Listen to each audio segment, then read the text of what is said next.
Good evening, YouTubers. Welcome back into another edition of Astros Recap.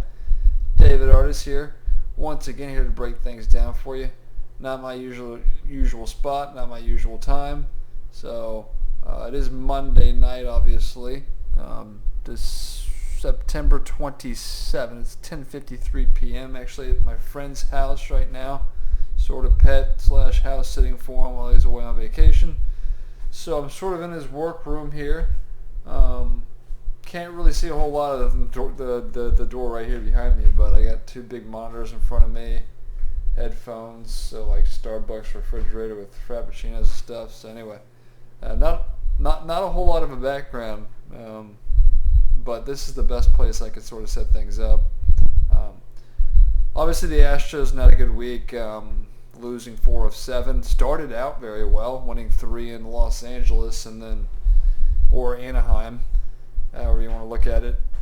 Losing the finale, which is what the Astros do, especially after they take the first 3 or 2 games or however many games in the series it usually is. The Astros are good at usually, obviously, 13 times I believe this year. 13 times. I could be off 1 or 2, but I don't think I am. 13 times the Astros have been able to take, the first 2 or 3 in a series and not be able to complete the sweep. So they've let a lot of teams salvage games in a series, to say the least. But I believe 13 out of 18 opportunities they've allowed the opposing team to salvage game, excluding all 2-game series, of course. So that's the way things work. Going to Oakland after this series and Anaheim and being swept. So the Astros, obviously, the 97 win total, you got to win them all. You got to win all 6 this week to get there, and that's extremely hard to fathom. So yeah, the Astros, they're still okay.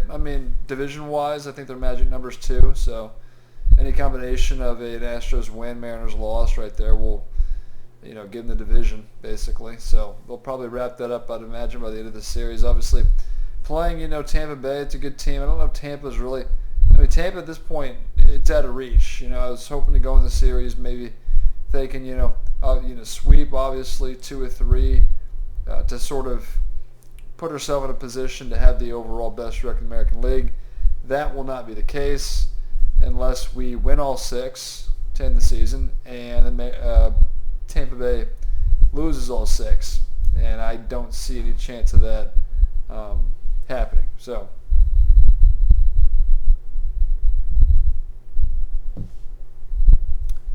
big issues for the Astros, obviously. Not a good week, losing 4 of 7 after winning their first 3 Monday, Tuesday, Wednesday. Didn't deserve to win on Wednesday, but they did pull it out in extra innings. But the Astros have a lot of issues, which is usually the case when they're not winning games. Usually everything this year when the Astros have struggled always starts and ends with the offense or hitters. So, you can talk about the pitching and the bullpen issues we've had. Starters, started out for the first 3 quarters of the season so great, fell off a little bit. They've been fine, okay, not amazing, but yeah, what did they score? On Friday they lost 14-2, so they had the lead in that game 2-0, and then 14 unanswered runs by the A's, and they killed us. Saturday was a walk-off 1-run victory, like 3-2, 4-3. And then Sunday was the same thing. It was like 3-2, 2-1. I got to pull out my phone to actually look at this. So, but yeah, they're just not hitting. That's what it comes down to. I think there's other issues, obviously, but again, the Astros, whenever they've been able to climb out of a funk or any sort of losing streak or whatever it's been this year, it's always been the offense coming up with a big, showing, whether it's 7, 8, 9 runs, and sort of, turning the tide. But yeah, 14-2 on Friday, 2-1 on Saturday, 4-3 on Sunday. It's just not enough. And then Thursday they lose 3-2. So your last 4 games, 2 runs, 1 run, 3 runs.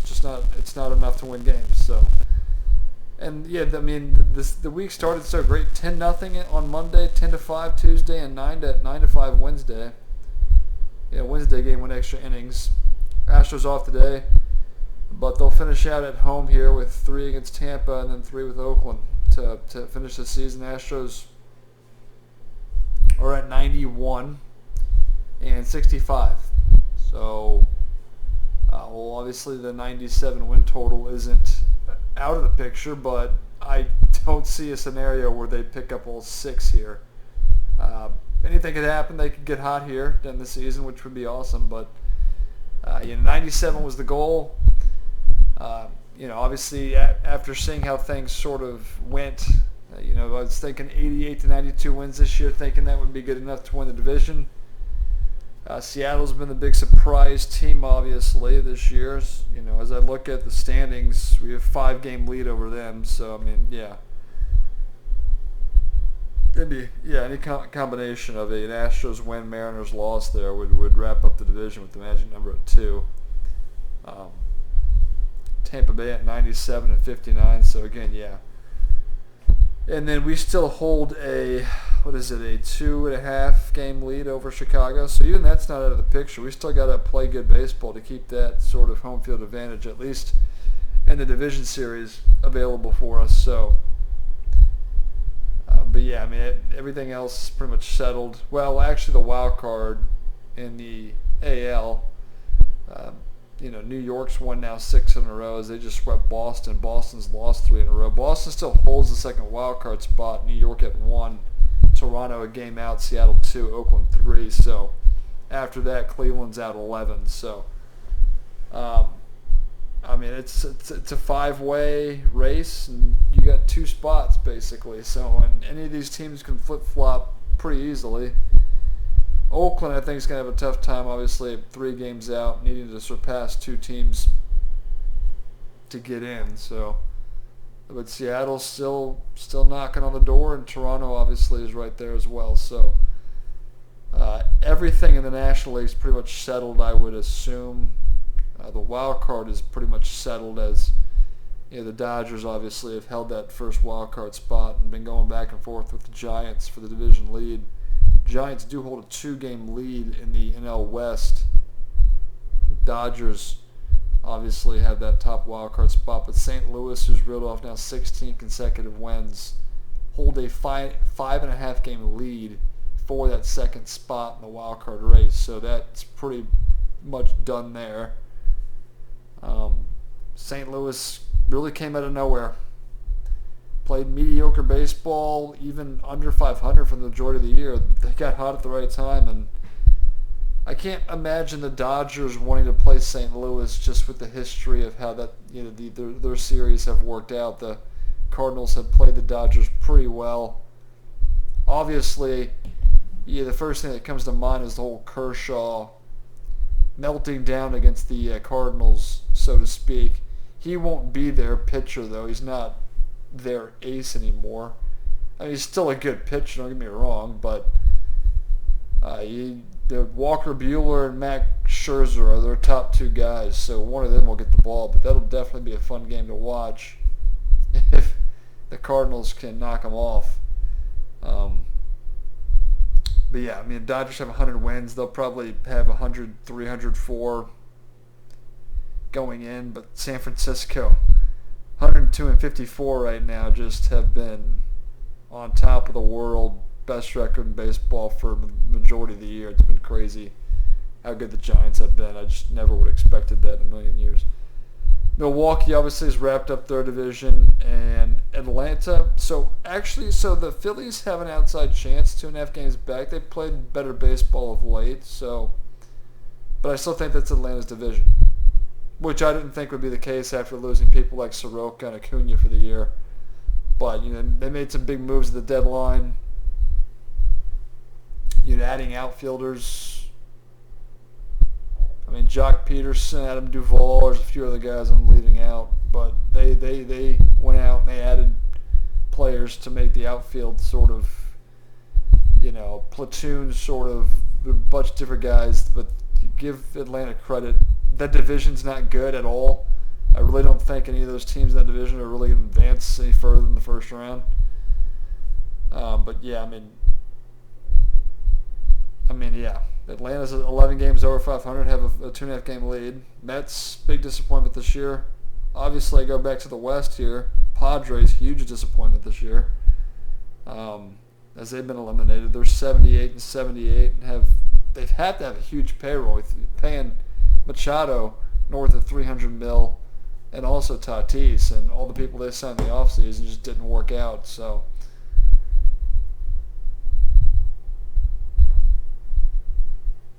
that's sort of my quick review or look around the league in terms of teams that will be going to the postseason. So back to the Astros, obviously. So, one thing that concerns me a little bit is their bullpen. When they made the moves at the deadline to get, Graveman and Montero and Garcia, and Maton. Maton has been just basically a disaster his entire time here. The ERA coming in was already over 4, so it's like you're trading Miles Straw to get a reliever. Now, I think that the Astros, the other part of this deal is the minor league catcher they got in return for that deal. I think they have high hopes for him. But yeah, Maton's been a mess, and Dusty, oh God, Dusty just has no idea what the hell he's doing. Dusty continues to use Maton, which is not a good decision. Continues to use Brooks Raley, not a good decision. He's not using... It's hard to explain, but Dusty doesn't like to let pitchers work themselves out of their own jams. So a lot of pitchers come in, like Graveman, for instance, who's not been that good, especially with inherited runners. So I feel like Dusty, if it's a close game, or if we're tied, if we're up a run, or if we're down a run, he likes to go to Graveman in a tight spot, not in a clean inning, to try to fix the problems that another reliever sort of set up. And Graveman hasn't been as sharp, especially of late. He's just not good at... He's not striking hitters out, I feel like at the clip he was. He's not good at holding inherited runners. That's one thing I've noticed. He just hasn't been the guy we thought we were getting. Now, hopefully he can return to form before the playoffs start, but Graveman's a guy, you bring him, you're going to continue to go with him, which I can't disagree with, but it's just not a situation that I feel great with. Presley has to be in his right situation, because if Presley doesn't, if it's not a safe situation for Presley, I feel like he just isn't the same guy. Those are the two guys you're sort of going to lean on. Stanek, obviously, it's up and down with his. It's been like that all year with Stanek. He was good for the first month and a half, pretty consistent. But since then, it's just been sort of back and forth. Can't string together 4 or 5 scoreless outings. But he's another guy that's sort of in the mix there, late innings. Obviously, the two lefties have not been good options all year. Blake Taylor, Brooks Raley. We've talked to Raley numerous times. And Blake Taylor, although the numbers don't look atrocious, he's never a guy you feel comfortable with, because he puts runners on base and he walks a lot of people, and I just don't think he's that good. So obviously you'll go into the playoffs most likely with home field advantage against the White Sox. Obviously the Astros, I'm not going to doubt them. They should find a way to, last year, obviously, no business being in the playoffs, but they got there, and Framber Valdez and Christian Javier were huge, big parts of the team. Pitching-wise, Framber being the ace, Javier out of the bullpen was huge. You got the offense. This year, obviously, Javier hasn't been that great. Started the season, obviously, in the rotation, moved to the bullpen. But, I don't know. Javier just, hasn't really developed or taken the next big step, I feel like. He walks guys, gives up home runs, so yeah. Yeah, it'd be interesting to see how they sort of maneuver the last. Obviously, you want to finish strong. You want to go into the postseason, playing good baseball, obviously. But starters, I mean, Greinke obviously was put on the IL. So I don't even know if he's going to be healthy for the postseason, but I don't think that's a huge factor because Greinke, even if he was healthy, doesn't do a whole lot right at this point in time. I mean, his ERA's jumped over 4 now, so, I mean, even if Greinke was unable to pitch in the postseason, I don't think it'd matter a whole lot. But Brantley's the other guy that's a little concerning because apparently he's not progressing as fast as I think it's a knee issue for Brantley. But he might not even be ready for the postseason, which I think does hurt the team because, I mean, he's your left fielder. He's your, I mean, you used him as DH quite a bit with Alvarez out there and left, which isn't, Alvarez hasn't been a bad outfielder. But, yeah, I just don't know the scenario with Brantley if he's going to be good to go or not. So those are your two sort of injuries you're dealing with, I guess, heading into the final week, going into the postseason here. So I've already sort of gone through my head, 26-man roster. I was doing it today earlier at work. So you're going to come down to, your final sort of, if you carry 13 pitchers, 13 position players, which is what I think Dusty will go with, it comes to your final roster spot really comes down to whether you want Jake Myers or Jose Siri as sort of your fourth or fifth outfielder. So, but that's about it. And I'll go over this roster next week when things actually finish up. So,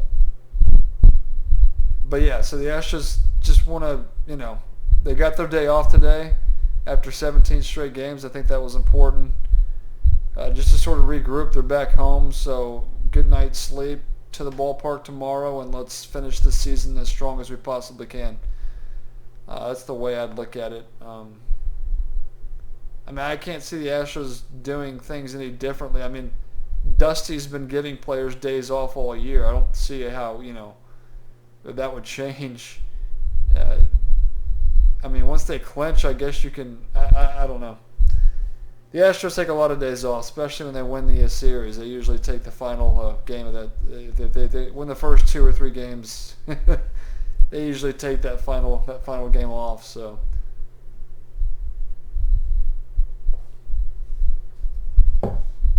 but yeah, so I could recap every game.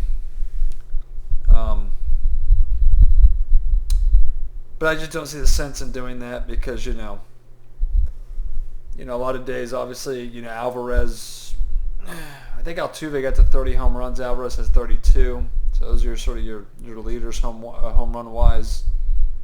Alvarez also has more than 100 RBIs, so he leads the team in those two categories, which I think you'd suspect he would if he played, 150 games, so which is about right. But yeah, Yuli obviously I think leads everybody in batting average. Brantley also was up there, but Brantley hasn't played in so long. But yeah, Gurriel has a chance to win the batting title, which would be kind of cool. Obviously, pitching wise, Greinke, or not Greinke, but McCullers sort of I think has one of the better win-loss records. I know Framber Valdez I think has the lowest ERA. I think he's dropped his ERA under 3, I should say, in his last start. Let me double check this here. But ERA wise, I think Valdez actually has the lowest, but I do want to double check that. He pitched Saturday. It actually looked pretty good. Let's look at the box score. Yeah, 2.98, which I think leads all Astros. But yeah, I mean, Graveman Presley just, yeah, not very good. We'll see here what happens. I mean, I'm only at 19 and a half minutes, but I'm just trying to cover all bases without going through the entire week for the Astros. Obviously, I look at the upcoming week, so we'll be looking for some payback, I guess, when Oakland comes to town, but Oakland's going to be out of the playoffs at that point anyway, and the Astros might not really care. But, usually when you play 6 games, you look at a 4-2 week. If the Astros were to do that, that'd put them at 95 and 67, which isn't terrible, but obviously the goal was to be 32 games over 500. That was the goal. And they pretty much screwed that up with their play over the weekend. So I think that's sort of out. I mean, you just got to win them all, basically. That's what it comes down to. I don't know how, Tampa Bay, I don't know how other teams are going to play it. So I would assume that Oakland's going to be all but eliminated. They might be still hanging on to slim hope, final series of the year. Tampa right now can just sort of wrap things up, and, I mean, they don't really have to do a whole lot right now. I mean, all they got to do is take one in the series, and they've wrapped up the best record in the American League. And, I mean, that's what you'll play for. So, I mean, but yeah, I don't know how teams are going to play it and how the Astros are going to play it necessarily. I mean, I can't think of a lot of things changing. I mean, I guess you give like a bunch of you could play like 4 or 5 reserves and sit out. I mean, a good portion of your lineup, I guess. I just don't see the sense in that if the Astros have wrapped up the division. But I think the White Sox slated games today. There wasn't a huge slate of games. Oakland is losing to the Mariners, so that's actually not a good sign, because we want Oakland to actually beat the Mariners, because their club would move our magic number down to 1. But it looks like Mariners with 8-4 lead are going to win that game. In terms of us, I'm looking. The White Sox did beat the Tigers, so with that, see here, the White Sox, they'll have a day off on Thursday. But yeah, they are 2.5 back of the Astros. So I think that's what you're really playing for. So even if the Astros wrap up the division, you still have to make sure you're keeping pace and staying ahead of the White Sox. So that's going to be like their biggest concern, I think, going forward this week. Your starters. You look at the playoff rotation. It's going to be some I would imagine if McCullers gets the game 1 start. Game 2, you're probably looking at maybe Valdez would probably be my guess. If I'm just going in order of best guys, it'd probably be McCullers, Valdez, Luis Garcia, Jose Urquidy would be the 4 guys. I think that Odorizzi can actually be effective out of the bullpen if they that's something I think actually could work out. But if I was going in order, that's probably where I'd go. I do think Urquidy will get one more start. I think he pitches tomorrow. Well, hold on. When does Urquidy pitch next? He pitches tomorrow. So if Urquidy has a good start tomorrow, I think he'll be in the rotation. I think regardless, you need 4 guys usually is what you're going to go with. Obviously, Greinke's on the IL, and Odorizzi is not going to be a starter unless if the Astros advance and get deeper into the playoffs, we'll see sort of how they go about things. But I'm not going to expect Greinke at this point, and we'll see what happens.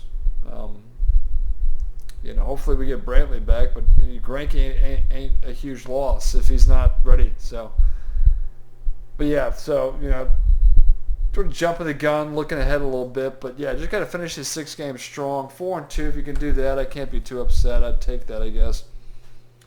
And then first postseason game will be on Thursday. Hopefully it's here at home, but we'll wait and see for that. I'll be at the ballpark the next 2 days for pregame tours, so I'll be sort of in and around things, but not really staying for the games. So, yeah, wrap things up there. 24 minutes. Love to hear your comments in the section below. Of course, like this video, share it with your friends, all that good stuff. Also, let me know, do you like the plain background I have right here? Let me know if this is better. But different setup, different place. I'm in Richmond right now. Usually I broadcast or get on here from my house in Sugar Land. So, anyway, wrap things up there. Talk to you next week. Have a fun week ahead of us, and hopefully talking about a good week after we finish the season. And we have the full 162 games in the books, 56 down, right? 156 down, 6 to go, and then things start to get fun. But yeah, I'll wrap things up there, and we'll talk to you next week.